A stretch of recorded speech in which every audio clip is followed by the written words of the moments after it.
welcome back to yet another episode of Kickin' with the Captain. I'm Captain Goofy Hunter, and this is episode 5. In this episode, we're going to be reviewing episode 4 of Golden Time, where we last left off.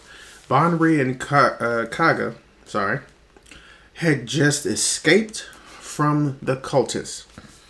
And as they are making their way to the seminar hall to safety, they stumble upon a group of people kind of walking around in a counterclockwise circle, and someone else stumbles upon them. Linda, the girl who has repeatedly saved Banri multiple times. Now, at that point, she takes them down and has them bring them back to town. The very next day, Banri is greeted by 2D, who was worried about him the entire time, is really glad that he got out alive. Just as he was about to explain what happened, up walks Oka and Mitsuo.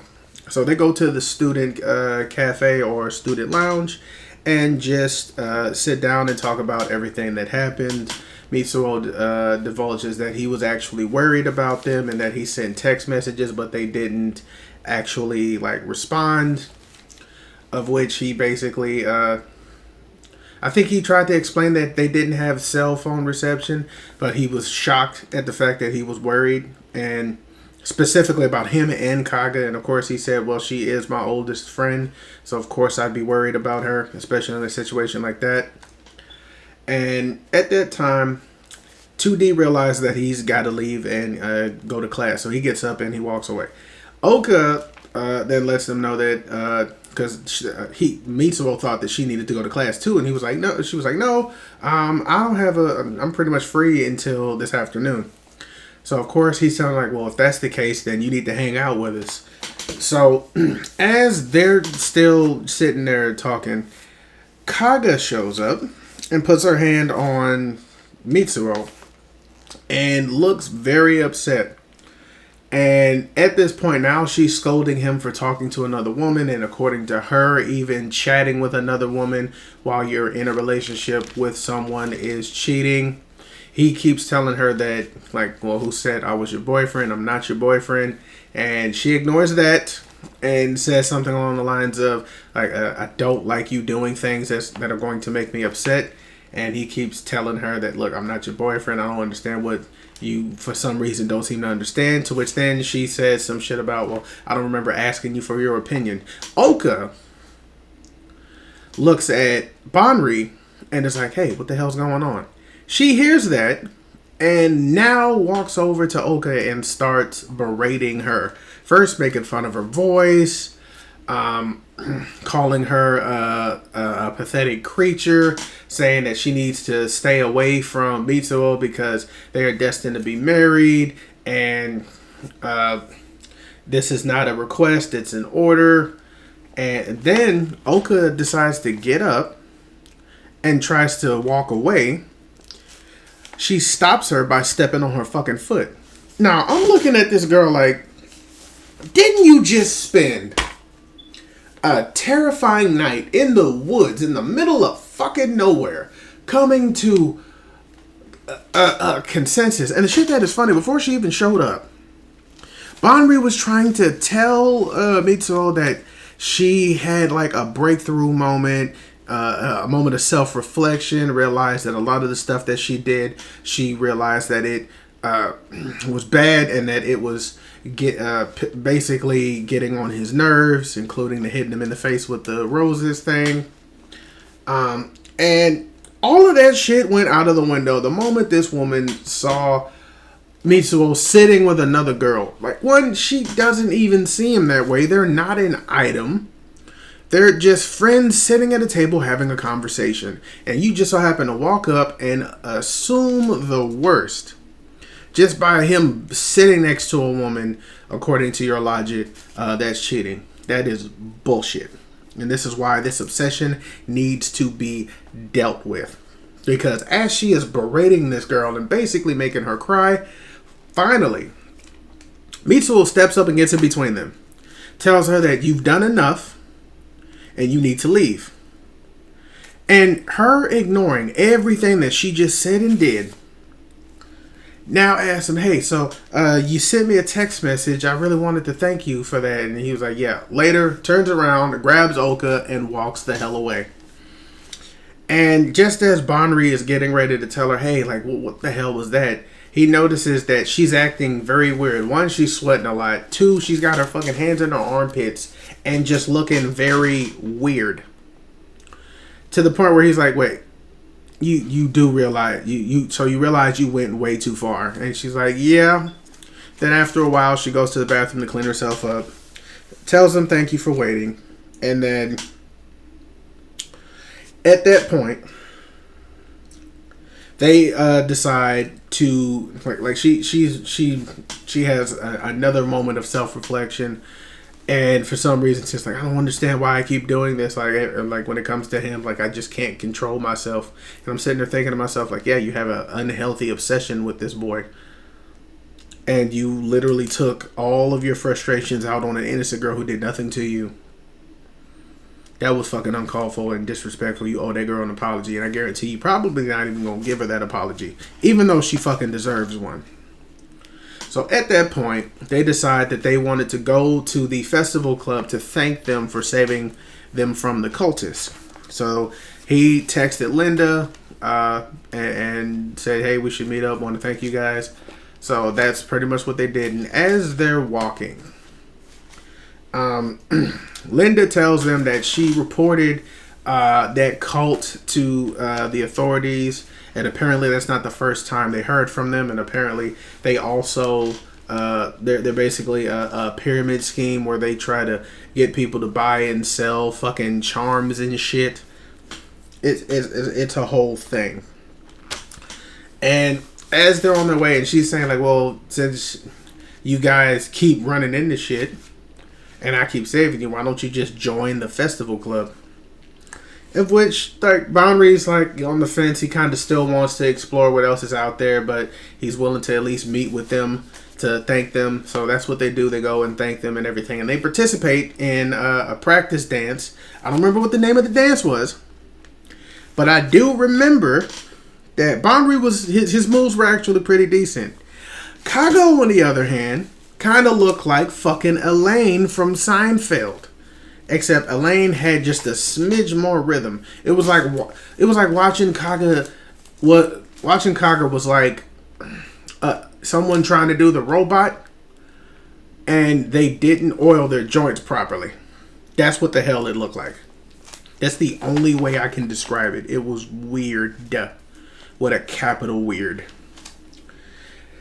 And at that point, they finish up and they're walking, and Kaga says that she's not really interested in joining any clubs unless it's the same club that Mitsuo is joining, because she's still on her Mitsuo craze and she hasn't given up, and she still is going to try her best to win his heart, in her words. And then she thanks him for everything, and she takes off. And then she basically doesn't come to school for an entire week. Bonri goes to class, notices she didn't come to school for an entire week, and then he gets a text message on Saturday to meet her at the cafe. The same cafe where they met the cult woman. Little fun fucking fact for that one. And needless to say, not only is she there, so is Mitsuo. Apparently Mitsuo wants to set the record straight about what they are and what they are not.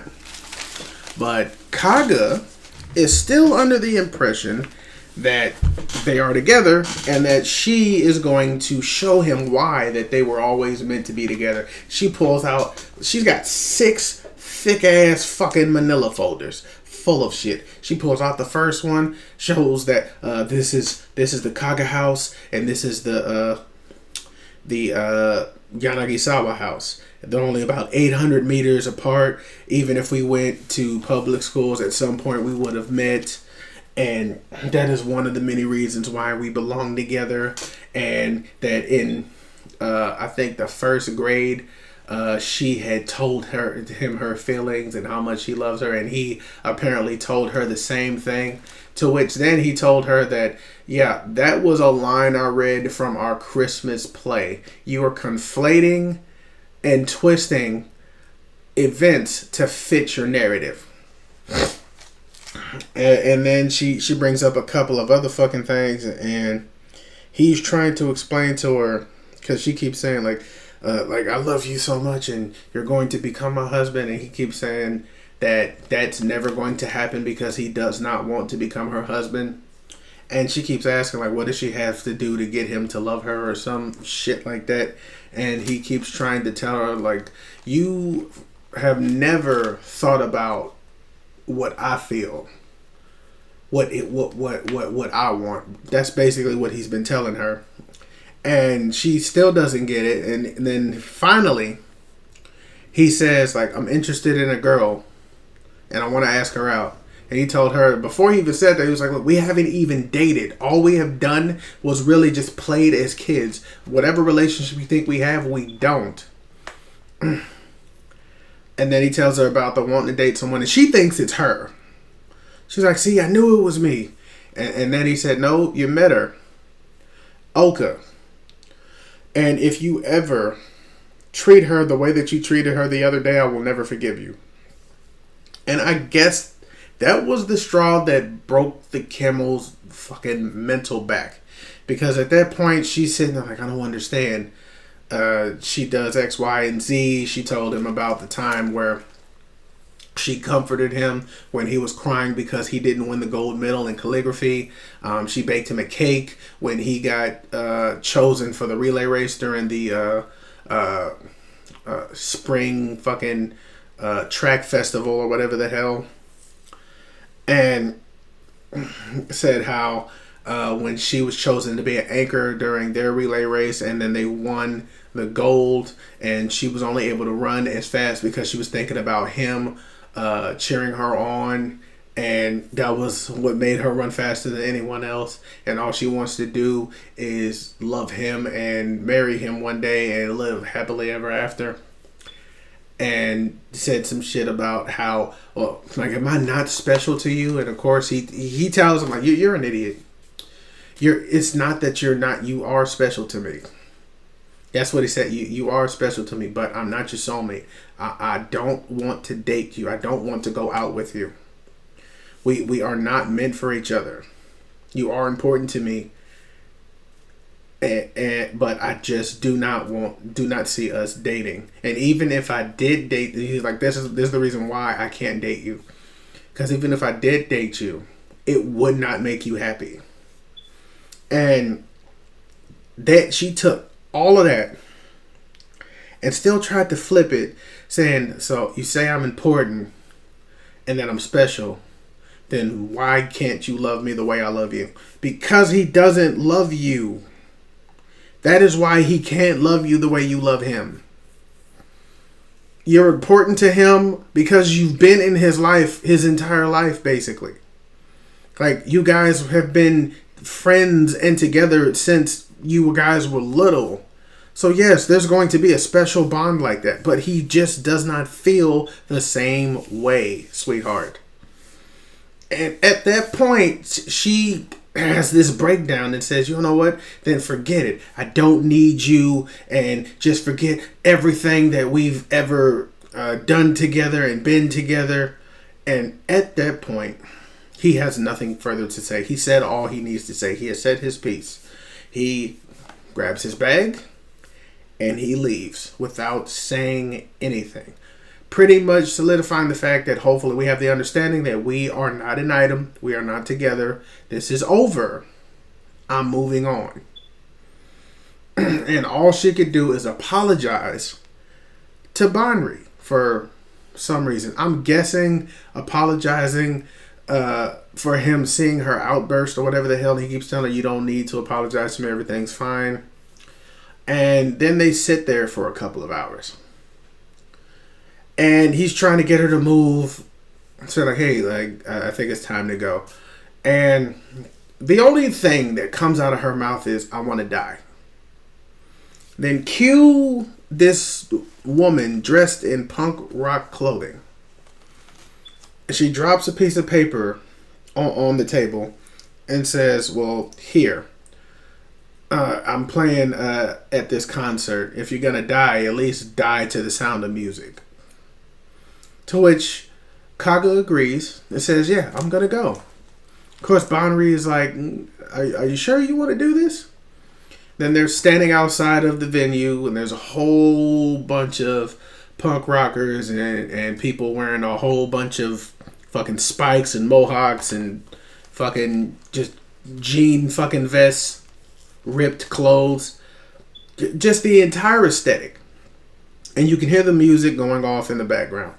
And they get in there, they put their belongings in a little locker, and then she breaks out some makeup, takes the black makeup, puts it over her fucking eyebrows, takes off her fucking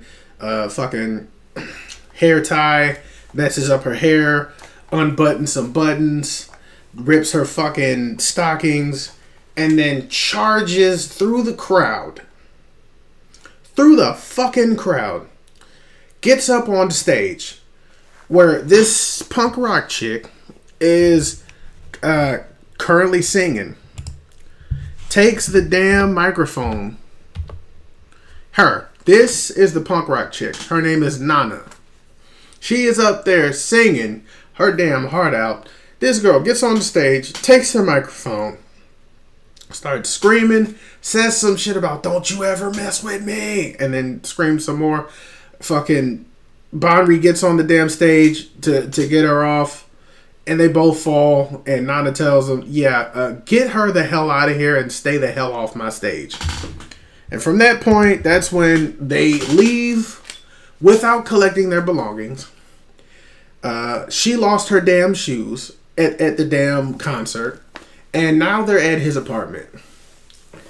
And I guess a few hours go by, he's sleeping on the floor, he wakes up to hearing crying, and she has yet another moment of self-reflection saying, you heard him. I knew from as soon as he said that if he dated me that I wouldn't be happy. It wouldn't make me happy. And that was when she realized that she never once thought about what he wanted. And that she always tried her best to make him love her, because she believed that if you get rejected by the one you love, then your life is meaningless. And just goes through this whole sob story, calling herself worthless and all that extra shit. And then, of course, Bonri tells her about how he feels like he's disappointing everyone because he is holding on to this new identity and that the old him hasn't come back. And that's what everybody is waiting for. And he feels like he's disappointed everybody. That's when she tells him that, well, you didn't disappoint me. Like, if it wasn't for you, then no one would have been around to witness my epic fall.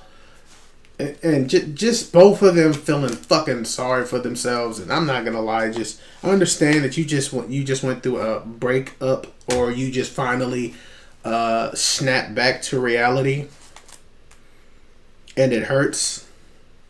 I get it. Even though that man wanted nothing to fucking do with you, and you knew it, but you didn't care. You thought if you tried hard enough that you could get him to love you, and that just was not going to happen. If he loved you, he would have reciprocated as early as possible. But that's not what he wanted. And you ignored what he wanted. You basically violated his boundaries. This man literally went to another college instead of the one you guys were supposed to go to get away from you. And instead of respecting his desires and his wishes, you enrolled in the same school, in the same department, just to be near him. Is that not insane to you? Because it is to me. There were so many other things you could have did. Other than that. And now reality is finally settling in. And what? Now maybe you have a new outlook on life, maybe, kind of, sort of. I think, because that's the only thing that kind of makes sense to me. It like you had this obsession with this. Now that that's gone, you feel like nothing else matters, and there's so much more to life. Like you even said in the forest when you were hiding from the cultists that you spent your entire life revolved around him. Wake up, get dressed, cry a little bit, but also feel happy because in your mind you will always have him. Like everything you did was revolved around him. You didn't have a single thought for yourself. Everything you did was for him. Or really, it was for you, thinking that it was for him. Now you have to try and figure out what to do with the rest of your life. Welcome to college. Welcome to life.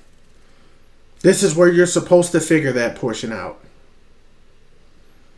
And, of course, after that, the sun comes up. She decides to leave, take his sandals. He offered it. And as he's sitting in his apartment, he gets a message. I don't know from who.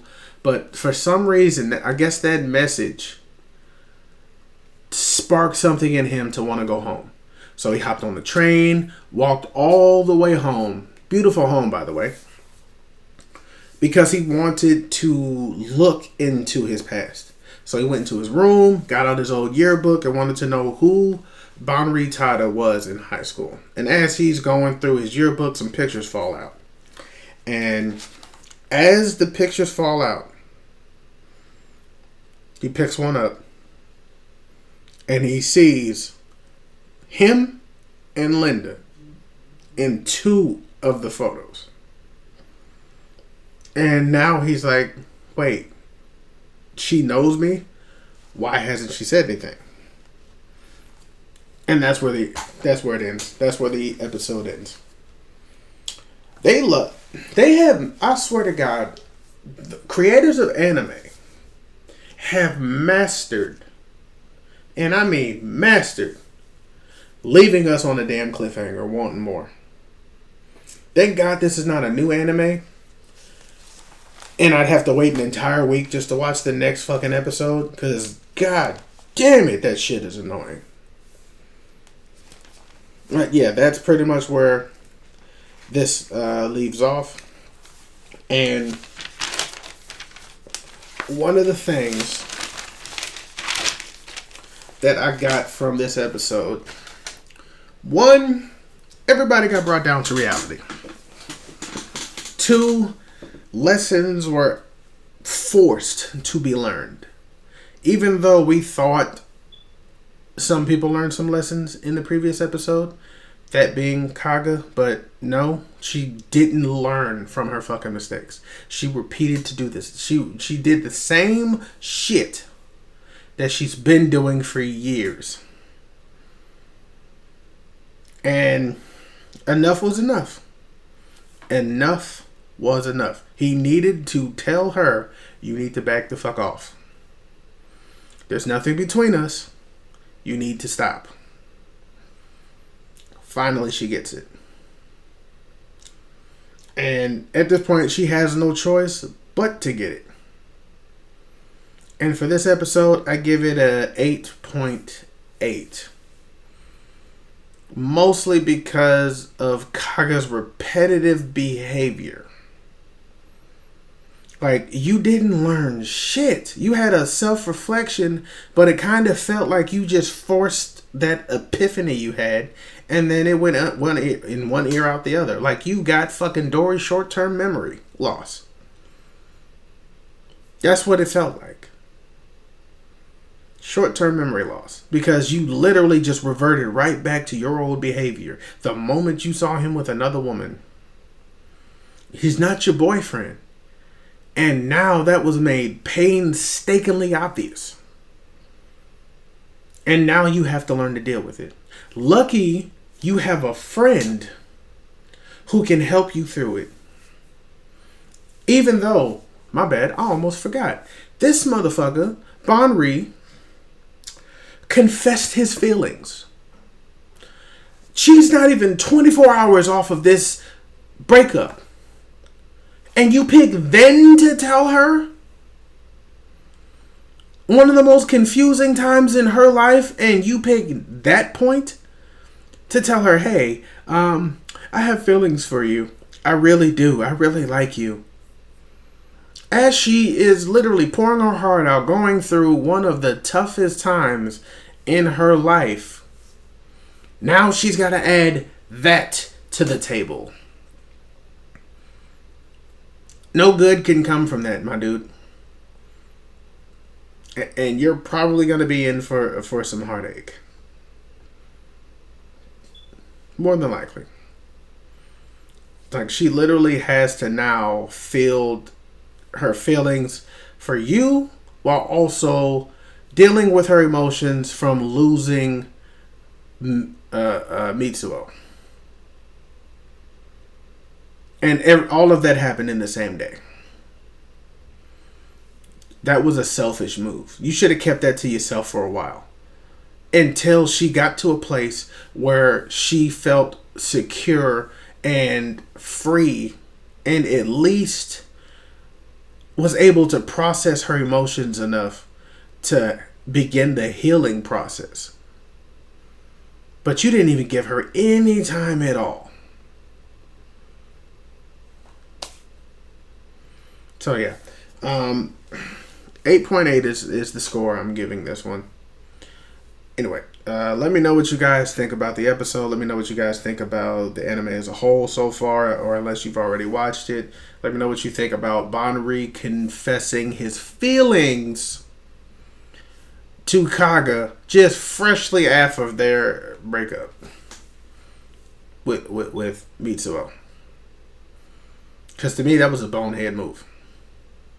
Just like it was a dumb move for her to get up on stage and scream into a microphone. She could have got her ass beat. Lucky Nana was more understanding than that. Just told her to get her out of here and stay the fuck off my stage. Lucky. Anyway, thank you guys for tuning in. Please be sure to like, share, and subscribe. Comment down below. Let me know what you think. And I will see you guys on the next episode. Peace.